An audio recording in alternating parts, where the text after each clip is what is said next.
30-40 হাজার ছেলেরা, আমাদের সন্তানেরা তারা আহত ক্ষতবিক্ষত হয়েছে।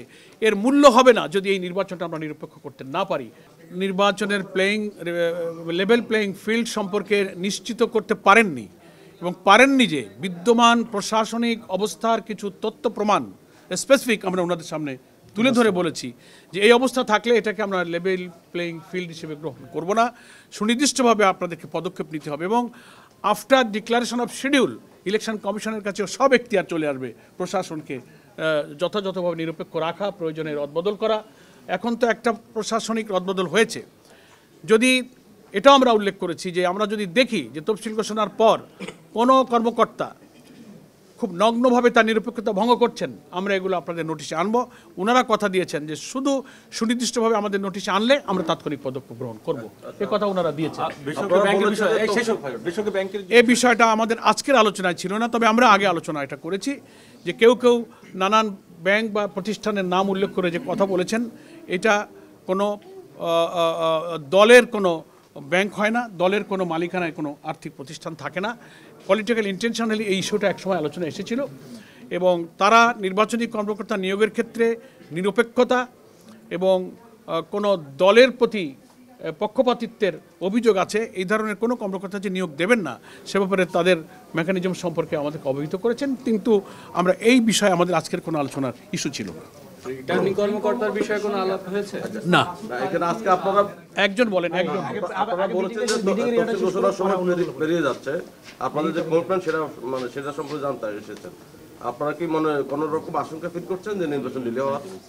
আশঙ্কা আমরা এখন ফিল করছি না। ওনারা যে কথা দিলেন আমাদের, ওনাদের সিদ্ধান্তের যে কথা জানালেন, তাতে আমরা ওনাদের উপরে আস্থা রাখতে চাই যে ওনাদের এই কথার উপরে ওনারা ঠিক থাকবেন দ্বিতীয় সপ্তাহে এবং এই ডিসেম্বরের দ্বিতীয় সপ্তাহে একটা টাইম।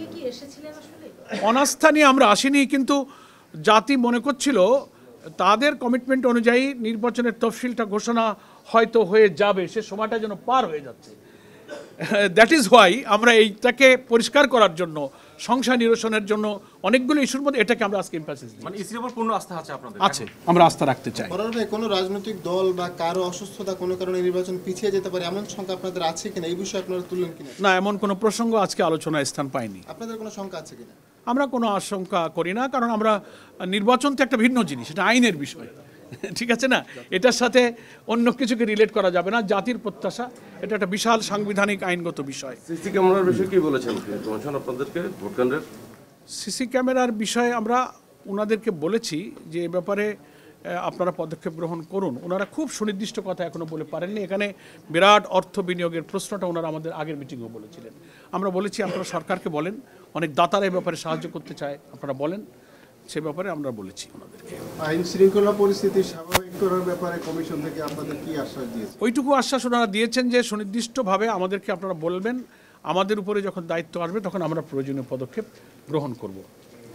ইসি কি এই বিষয়টা অবগত করছেন কিনা যে লেভেল প্লেইং ফিল্ড এখন নিশ্চিত হয় নাই? হ্যাঁ, করেছি। ইসি কি তাদের বক্তব্য কি দিচ্ছে? ওনারা কোনো বক্তব্য দেননি, তবে আমরা যে সুনির্দিষ্ট কিছু জায়গা, কিছু ব্যক্তি, কিছু ঘটনা আমরা উল্লেখ করেছি, সেটা ওনাদের নোটিশে আমরা দিয়েছি। এ ব্যাপারে ওনারা কোনো মন্তব্য করেননি, শুনেছেন। Thank you. একটা শেষ প্রশ্ন করি, নির্বাচন কেমন হবে বলে মনে হচ্ছে আপনার? We are hopeful. আমরা সবসময় অপটিমিস্টিক থাকতে চাই, আমরা আশাবাদী থাকতে চাই। জাতির আশা আকাঙ্ক্ষা 24শে জুলাইয়ের গণ অভ্যুত্থানের আকাঙ্ক্ষাই হলো এবারের নির্বাচন নিরপেক্ষ হবে। 14, 18, 24-এ জাতির যে আশা পূরণ হয়নি, আগামী নির্বাচন সেই আশা পূরণের জন্যই তো আমাদের সহস্রাধিক ছেলেরা জীবন দিয়েছে। 30-40 হাজার ছেলেরা, আমাদের সন্তানেরা তারা আহত ক্ষতবিক্ষত হয়েছে। এর মূল্য হবে না যদি এই নির্বাচনটা আমরা নিরপেক্ষ করতে না পারি। আমি মনে করি নির্বাচন কমিশন জাতির অংশ, তারা নিশ্চয়ই তাদের শপথের উপরে থেকে এই নির্বাচনকে সুষ্ঠু করার জন্য এগিয়ে যাবেন। আমরা ওনাদেরকে আশ্বাস দিয়েছি, বাংলাদেশ জামাত ইসলামীর সম্মানিত আমির ডক্টর শফিকুর রহমানের পক্ষ থেকে we are always ready to give all kinds of cooperation two election commission.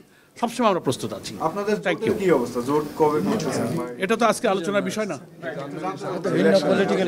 আর একদিন জানবেন কত সময় কত কথা বলি। ওই সময় জানবেন। আমরা সহজে পাই না, প্রশ্ন তো একেবারে আসছে, সহজে পাই না। সেই ক্ষেত্রে নির্বাচন আস্থা রাখছেন ইসির ওপর,